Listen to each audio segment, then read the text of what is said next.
Hey, I hope all is well with you. I'm doing pretty good. This one is a little different. This is actually the first time I've actually done this. It's a reaction video. And in this case, we're talking about coffee, of course, right? So we're gonna watch this video together. And then as we watch it together, we're gonna see what I see with it and all that stuff. We're gonna be watching is a World Coffee Championship that happened about a week or two ago. And I watched a couple of them. I didn't watch this one that we're about to watch. And we're just gonna go from there. Things I like about it, things I don't like about it, and cool things that we're gonna be experiencing together. Colombia, Carlos Escobar. I do like the fact that he's not wearing an apron. I absolutely hate aprons. I think they're useless. That's just me personally. I'm getting you more to my personality right now, but I think aprons are garbage, and from him not wearing an apron, I think that's a really big plus already. I'll give him points for that. For the last months, the whole world has been talking about coffee prices. Everyone wants to know how high they can go, but we're missing the real crisis. Because what happens when we finally get the prices we wanted, but we run out of coffee farmers? Good afternoon. My name is Carlos Escobar. Prices are what they are, right? Are you paying higher prices? I had to increase my prices. And I am the son of a former coffee farmer. That word, former, should not exist in coffee, but it does. Everywhere around the world, younger generations are leaving coffee farming. And I was one of them myself. I left coffee not because I didn't love it.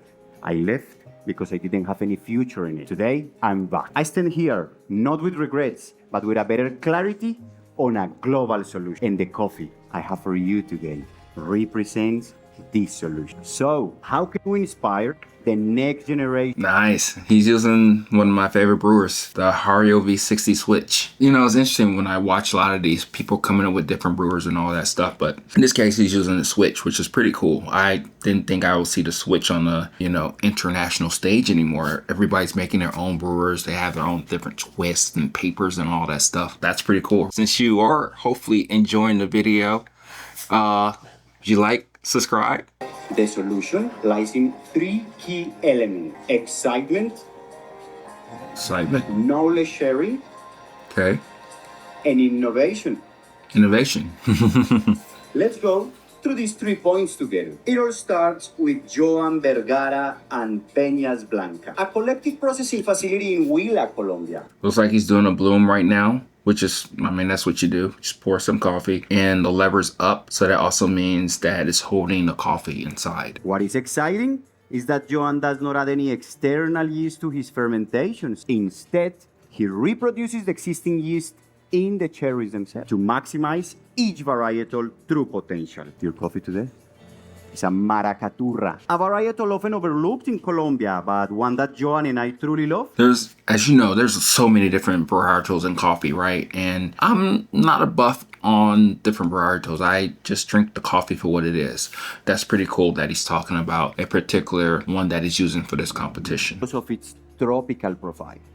And this is how he does it. He starts in a laboratory, identifying, isolating, and incubating the dominant strain of yeast. With this, he creates 3 liters of a starter of cultivated mosto. Then he mixes this starter with fresh cherries inside a bioreactor for an 80-hour fermentation. I think that's very important. The way he does his things right now is because he's talking about the way it's processed. Where this cultivated mosto is in continuous recirculation. Finally, the coffee cherries are naturally dried in a mechanical dehumidifier for as long as 10 days. I don't think they normally use natural processed coffees in these competitions. They use a lot of experimental geishas and long ferments and everything, but he's saying that part of it was a natural process. But what does this mean to your cup? By reproducing the existing yeast in the Maracaturra, we get the tropical profile, but with more intensity and clarity of flavors in the final cup. The second part of the solution is knowledge sharing. For far too long, producing regions have been disconnected from global advancements in coffee roasting, but that is changing. The perfect example is the roasting profile of this coffee that was developed in the Philippines by a friend of mine, Giorgio, using a stronghold roaster, and shared with me in Colombia, where I could replicate exactly the same results but roasting at origin. That's pretty cool that they are roasting at origin, and that's pretty cool that, of course, they're understanding coffee even more so by roasting it themselves, because some random person comes to you and say, hey, you need to do it this way. They don't really understand why. Thanks to Stronghold technology of using 3 heat sources, we were able to roast this maracaturra in only 8 minutes and a short 39 seconds development. Oh. What does this mean? 8 minutes and 39 seconds development. Wow, that's pretty short. So just from that alone, I know that the roast is extremely light. A lot of times with these competitions, that's what they're doing. They're not doing a medium and dark. Why would they do that, right? A lot of people feel and gravitate to a lighter roasted coffee. So they kind of have to play that game, right? So unfortunately, at least to me. It's a roasting profile that highlights the complexity of the acidity and different layers of sweetness and flavors. And the third part, A lot of times when they say that, complexity, sweetness, and acidity, what does that really mean? You know, it could be some mobo jobo, but whatever. Let's just go with what he's saying. He knows his coffee, right? and last part of the solution, innovation. Over the last years, we focused on improving fermentation, then coffee roasting, but what if we have overlooked the most fundamental aspect of all? Water. Think of water like a dance floor, where different particles are moving all around the place in chaos, randomly bumping into each other. Now, imagine we play a slow, harmonic song that brings order to this movement. That is exactly what happens with the new wave technology.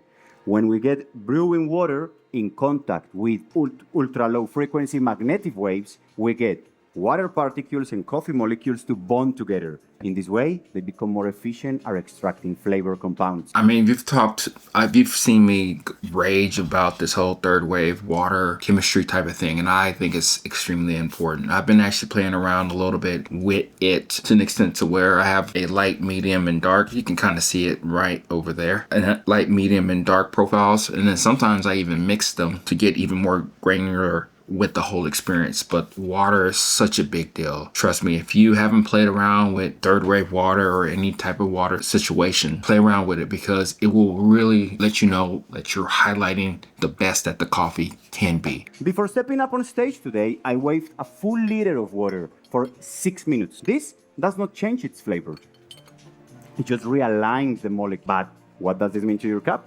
Well, by waving the water, we get higher clarity and different layers of flavor. We get longer lasting and sweeter aftertaste, especially at cold temperature, and a silkier and rounder. Let's talk a little bit about my brewing technique. Today, I've used 14.5 grams of coffee of coarsely grind size for 200 grams of water at 90 degrees.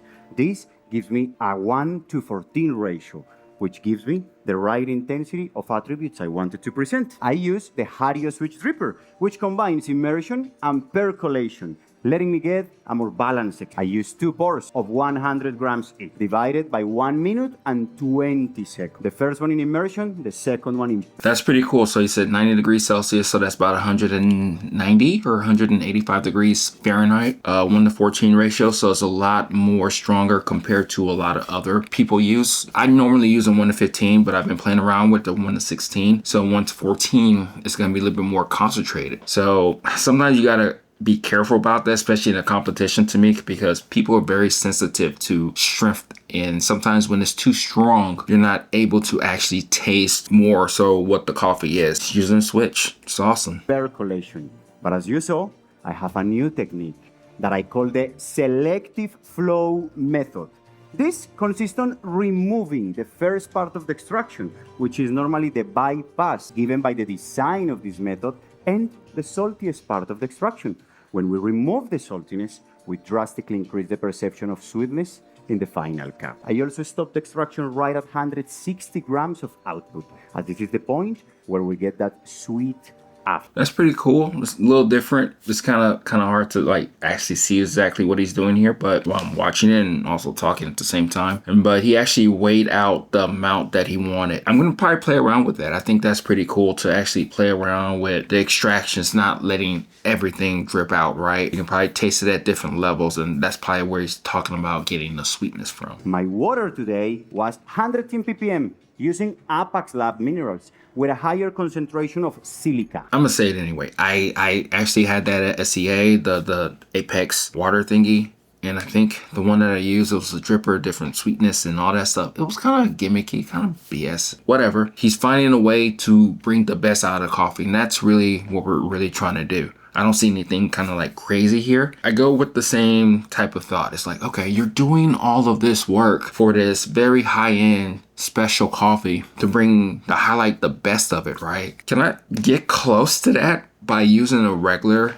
recipe? This gives me better texture and higher clarity of flavors in the final cup. But talking about flavors, please write down the following note. In the aroma, you will get medium intensity of pineapple, orange, and peach, and hints of orange blossom. The flavors of this coffee, That's one of the other things that I wonder about too. It's great to give like these notes and everything. And I guess it's okay to also assume that when they're talking about coffee tasting notes, they're talking about it being the peak time of the actual coffee, right? But in this case, sometimes I think it's okay to get even more specific. I did a video, I don't know when I'll post it, but it's about tasting fruit, seeing it for what it is. And what I mean by that is that you don't all the time get a chance to actually have or experience fruit in a way to where it's ripe, it's perfect all the time. Sometimes it may be off. Sometimes you will get a fruit that just makes sense, is magical. I think it's very important that we get even more specific with what we're tasting, because at the end of the day, an apple is not an apple. An apple in January is not the same in the summer, or a peach or whatever. We got to understand exactly what we're talking about. But I think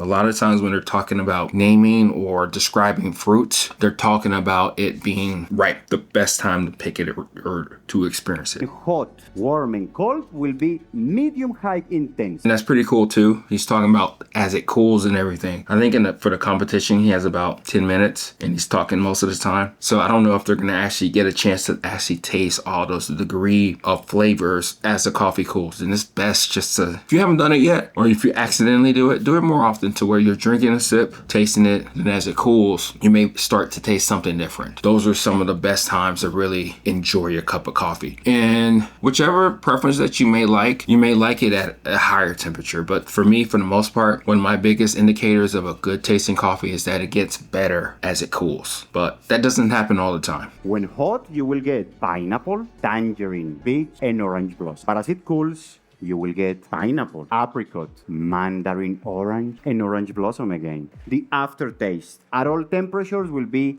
medium high intense and lingering, with note of when hot pineapple, and as it cools, they turn into orange. The acidity at all temperatures will stay. So it's interesting he said that, because throughout all the stages, for the most part, they're gonna really taste the same. So they could get docked for that. That is not, even though you're tasting a couple different fruit flavors out of your coffee, but you're tasting more so the same thing from hot, medium, and then cold room temp. So he could have gotten docked for that. You know, I don't know where he's actually at in the competition. Stay the same. Medium high intense, citric, tropical like, and Mali, tone fruit like. The sweetness will stay medium high intense throughout.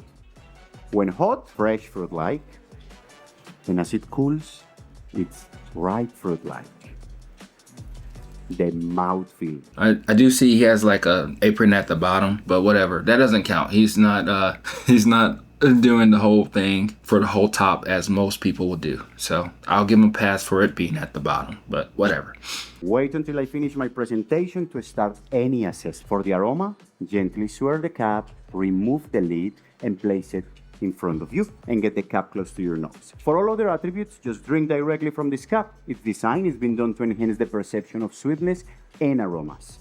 You can also take... Everybody does this, but it's interesting how they're like telling everybody how to drink and enjoy the coffee, right? You have to do all that stuff just to enjoy a fantastic cup. That's one of my gripes about this whole thing, but whatever. For the aroma, tools to experiment. Just like Joan does in Peñas Blancas. Knowledge sharing. Getting them in touch with global information. Just like the ability to share profiles across the globe with new roasting software. And innovation. Letting them know about new discoveries that are moving the industry forward. Just like the wave technology and the way we have used it to improve our coffee experience today. Friends, in times of global division and uncertainty, is more important than ever to unite as an industry and motivate the next generation. Muchas gracias, amigos. That is my time. We watched it, we analyzed it, we talked about it, and yeah, that's what we're talking about here. Overall, I think I enjoyed it. I hope you enjoyed it too. I'm gonna try that recipe though. He said 1 minute of brew, 1 minute on an immersion brew. So 1 minute steep and then let it come down and then do the other pour again. So we'll try that recipe. We'll see how it works. We're gonna go from there. But yeah, this is me, Oki Everyday Beans. Let me know what you think about this. If you want any more that you want me to do, let me know. But yeah, talk to you later. Bye.